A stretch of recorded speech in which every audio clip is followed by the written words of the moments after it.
जिला चंबा में दिन प्रतिदिन बढ़ रहे कोरोना के मामलों को देखते हुए जिला प्रशासन द्वारा कोरोना को लेकर नई गाइडलाइन जारी कर दी गई है। इससे पहले एसडीएम चंबा द्वारा चंबा व्यापार मंडल के पदाधिकारियों और स्वयंसेवी संस्थाओं के सदस्यों के साथ बैठक भी की गई।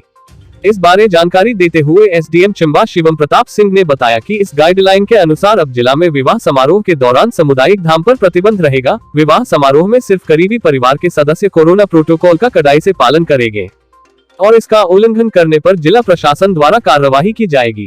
वहीं इस दौरान उनके द्वारा दुकानों को खोलने, बाजार में स्थिति और ग्रामीण क्षेत्रों में कोरोना नियमों के बारे भी जानकारी दी गई। वहीं उन्होंने कहा कि सभी से अनुरोध है कि सभी इन नियमों का पालन करें क्योंकि स्थिति खतरनाक हो रही है और अगर हम सभी नहीं संभले तो जिला में लॉकडाउन की स्थिति भी बन सकती है। जैसा कि हम सब इस टाइम पे देख रहे हैं कि अब जो हालात हैं वो कोरोना वाले वो गंभीर होते जा रहे हैं, साथ ही डेथ रेट भी हाई है और जो इस बार सिम्टम्स हैं वो भी अलग हैं। तो सर्वप्रथम तो थोड़ा सा मैं ये भी जानकारी देना चाहूँगा कि किस प्रकार से कोविड बिहेव कर रहा है। इसमें एक और चीज़ हमने क्या देखी है कि काफ़ी लोग जब कोविड का उन्हें सिम्टम आ रहा है तो वो ये सोच रहे हैं कोई नहीं, हमें सर्दी लग गई या मौसम बदल रहा है इस वजह से बुखार आ रहा है। देखिए, इसमें जो सबसे ज़रूरी जो डिवाइस है वो ऑक्सीमीटर है। ऑक्सीमीटर से क्या होता है कि आप ये देख सकते हैं कि आपकी जो बॉडी में ऑक्सीजन लेवल्स हैं वो कितने हैं। एक ऑक्सीमीटर रखें, हर परिवार एक ऑक्सीमीटर रखें, उसमें ये देखिए कि कहीं चाहे उन्हें सिम्टम है या नहीं है, दिन में 1 या 2 बार चेक करें कि कहीं उनका ऑक्सीजन लेवल 94 से कम तो नहीं है। ये इसलिए ज़रूरी है क्योंकि अगर आपकी बॉडी में कोरोना में ऑक्सीजन लेवल कम होता है तो धीरे धीरे करके कम होता है, हमें महसूस नहीं होता। यदि आप एक ऐसी स्टेज पे हॉस्पिटल एंटर करते हैं, हॉस्पिटल में आते हैं जब आपका ऑक्सीजन लेवल 70 हो गया है, उसके बाद आपकी जान को बचाना बहुत ही ज़्यादा मुश्किल है। परंतु यदि आप 94 या 95 के लेवल पे हमारे यहाँ एंटर करते हैं तो बहुत ज़्यादा चांसेस होते हैं कि आपकी जान ऑक्सीजन के सपोर्ट से और रिक्वायर्ड जो हमारी दवाइयाँ हैं उनसे बचाई जा सके। तो मेरा सभी लोगों से सबसे पहले अनुरोध ये है कि कोविड की गाइडलाइंस का पालन करें, सोशल डिस्टेंसिंग का पालन करें, अपनी इम्यूनिटी बढ़ाने के लिए सही खुराक लें। और ये कोविड जो इस बार की लहर है, ये मैंने कल भी कहा था कि ये लहर नहीं है, ये कहर है। लोगों की दिल्ली में इस टाइम पे ऑक्सीजन की कमी है, सड़क पे डेथ हो रही है और हम किसी भी तरीके से नहीं चाहते कि चंबा में ऐसा कुछ भी हो। जो हमने पहली वेव देखी थी पिछला पूरा 2020, हमारा सभी लोगों ने बड़ा सहयोग किया और आप देख सकते हैं कि पूरे हिंदुस्तान में अगर आप मैप करें तो चंबा के जितनी कम डेथ्स कहीं पे भी नहीं थी।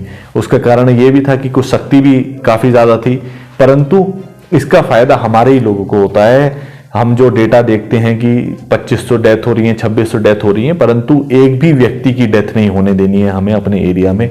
और इससे बचने का सिर्फ एक ही तरीका है कि हम इन्फेक्ट ना हो।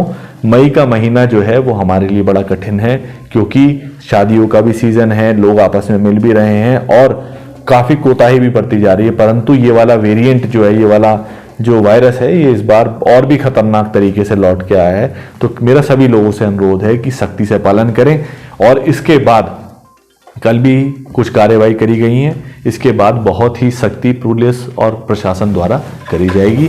आज माननीय डीसी महोदय के, उपायुक्त महोदय के जो हमारे आदेश हैं वो भी आ गए हैं, जिसमें कुछ चेंजेस हैं। चेंजेस इस प्रकार से हैं कि किसी भी प्रकार की धाम पर डीसी महोदय द्वारा प्रतिबंध लगा दिया गया है। कोई भी धाम अलाउड नहीं है, ना ही किसी प्रकार का रिसेप्शन अलाउड है।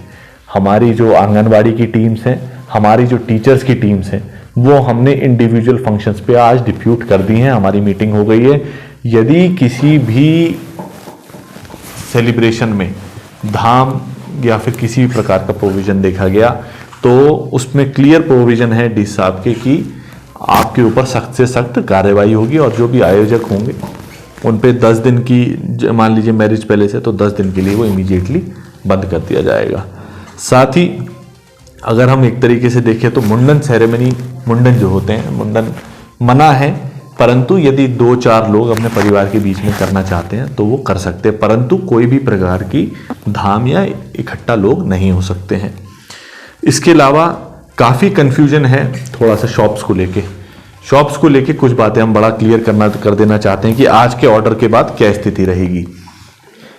जो दुकानें हैं, पहले तो एक विषय ये है कि शहर की दुकानें और ग्रामीण क्षेत्रों में दुकानें, इसमें कोई कंफ्यूजन है? इसमें किसी भी प्रकार का अंतर ऑर्डर नहीं करता है। जो नियम शहरी क्षेत्र पे लागू हैं वही नियम पूरे जिला चंबा पे लागू होंगे।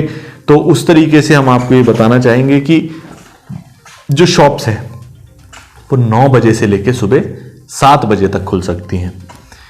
7 बजे, काफ़ी ये कन्फ्यूजन है कि सब्जी वाले खुलेंगे नहीं खुलेंगे, कोई खुलेगा नहीं। 7 बजे सारी दुकानें बंद, सिर्फ किन दुकानों को छोड़ के, एक मेडिकल स्टोर और दूसरा जो हमारे ढाबे और रेस्टोरेंट्स हैं।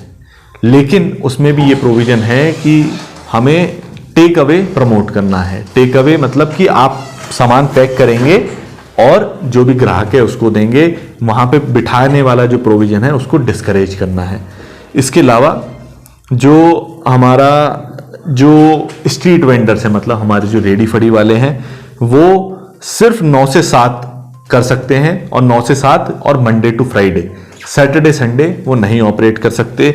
सैटरडे संडे आज का जो नया ऑर्डर आया डी साहब का, उसमें सभी प्रकार की दुकानों पे प्रतिबंध लगा दिया गया है। सारी दुकानें बंद रहेंगी except chemist, restaurant and dhaba और पेट्रोल पंप, ये खुले रहेंगे।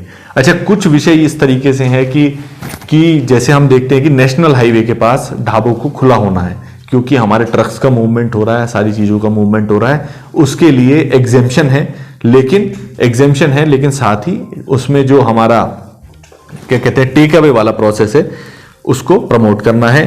जहाँ तक इसके अलावा जो हमारी एक और जिम्मेदारी सारे शॉपकीपर्स पे सौंपी गई है वो है हर दुकान के एंट्री पॉइंट पे सैनिटाइजर्स, और दुकान के अंदर लोग 6 फीट की दूरी या फिर मिनिमम दूरी बना के रखें। बिना नो मास्क नो सर्विस का लोगो अभी भी है। अभी चालान की प्रक्रिया हमने शुरू कर दी है, इसको स्ट्रेंथन किया जाएगा। साथ ही किसी भी प्रकार के कोई भी विभाग कोई भी ट्रेनिंग कैंपेन या फिर कोई भी अवेयरनेस कैंपेन अब नहीं चला सकते हैं। और जो हमारे ऑफिसेज हैं उसमें हम प्रमोट करेंगे कि डिजिटली वो हो, और लोगों से भी अनुरोध है कि कृपया करके डिजिटली अप्लाई करें, दफ्तरों में इस पॉइंट पे ना आए। अभी जो कल 114 केसेस आए हैं वो ये दिखाता है कि चंबा में भांति जगह अलग अलग ग्रामीण क्षेत्रों में ये पहुंच चुका है। उसी प्रकार से देखा जाए तो इसका भी खास ध्यान रखें। साथ ही जो भी लोग हैं, हम ये उनसे एक और अनुरोध है कि जैसे ऑक्सीजन कॉन्सेंट्रेटर किसी के पास है तो उसकी भी व्यवस्था करें, और यदि किसी भी तरीके का सपोर्ट है तो इमीडिएटली 1077 पे हमें इन्फॉर्म कर दें, ताकि हमें उस बात की इंफॉर्मेशन तत्काल प्रभाव से मिल जाए। किसी भी प्रकार की गैदरिंग किसी भी तरीके से अब इस समय पे अब अलाउड नहीं है। 50 लोग, मतलब कोशिश ये करनी है कि सिर्फ क्लोज लोग, जो हमारा ट्रेडिशनल पार्ट है। देखिए कि शादी है तो शादी की आपकी डेट मुहूर्त के हिसाब से होती है, हम उस बात को समझते हैं। शादी कराएं, शादी जरूर कराएं, लेकिन मिनिमम लोगों में, क्लोज परिवार के लोगों में, और किसी प्रकार की जो कॉन्ग्लोमरेशन है वो ना हो। और साथ ही आज हमने एक मीटिंग करी है सभी एनजीओज के साथ, हमारे व्यापार मंडल के साथ। हम कोशिश कर रहे हैं कि हमारा प्रयास इस प्रकार से है कि हम अभी से शुरू से रेगुलेटेड चलें, ताकि ऐसी स्थिति ना बने कि हमें लॉकडाउन करना पड़े।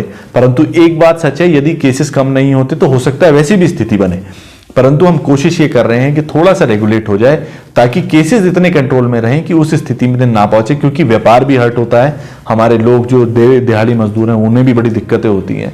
परंतु ये स्थिति तक हम तभी नहीं पहुंचेंगे जब हमें आपका साथ होगा। कृपया करके इन सारी चीज़ों की अनुपालना करें। शहरी क्षेत्र में प्लान है हमारा 1 वे स्टार्ट करने का, जो कि कोविड के टाइम से है। व्यापार मंडल ने हमें पूरा आश्वासन दिया है, वो पूरा हमारा साथ देगा। पहले भी व्यापार मंडल ने हमारा पूरा साथ दिया है, सारी एनजीओज ने हमारा साथ दिया है। उस प्रकार से जो भी कोई व्यवस्था है उसे पूरी बनाई जाएगी। किसी भी प्रकार के सिम्टम आते हैं इमीडिएटली हॉस्पिटल जाएं, दिखवाएं, अपना टेस्ट कराएं।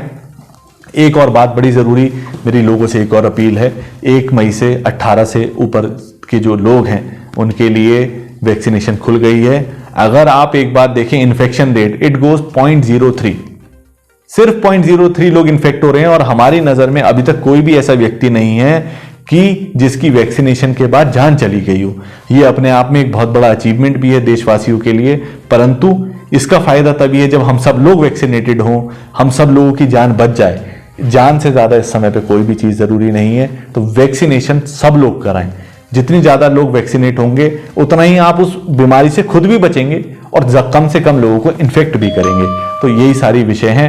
मेरा सभी चंबा वासियों से एक और अनुरोध है कि इस पूरे कोरोना की लड़ाई को जिस तरीके से हमने पहली वेव में जीता है उसी बार इस तरीके से जीतेंगे और अपने लोगों की जान बचाएं। कराया जाता है तो ऑर्डर क्या मेंशन करता है कि यदि हुई तो उस केस में 10 दिन के लिए मैरिज पैलेस बंद होगा।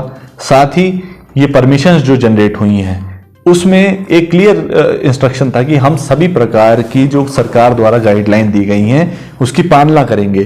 और ये ओथ कौन लेता है? जो व्यक्ति उसकी परमिशन देता है। तो जो भी व्यक्ति परमिशन जिसके भी नाम पे है उसके ऊपर कार्रवाई होगी। सेक्शन 188 इंडियन पिनल कोड की और डिजास्टर मैनेजमेंट एक्ट अभी लागू है तो उसकी भी कार्रवाई होगी। पर हम लोगों से ये अनुरोध करेंगे कि आप अपने लेवल पे कृपया ना करें। ये बात हम लोगों की जान की है और जान से ज्यादा कीमती कुछ नहीं। हिमाचल प्रदेश और चंबा जिला से जुड़ी विभिन्न जानकारियों को जानने के लिए देखते रहिए चंबा हलचल का यूट्यूब चैनल और फेसबुक पेज। हमारे साथ जुड़े रहने के लिए हमारे यूट्यूब चैनल को सब्सक्राइब करें और फेसबुक पेज और वीडियो को जरूर लाइक करें। धन्यवाद।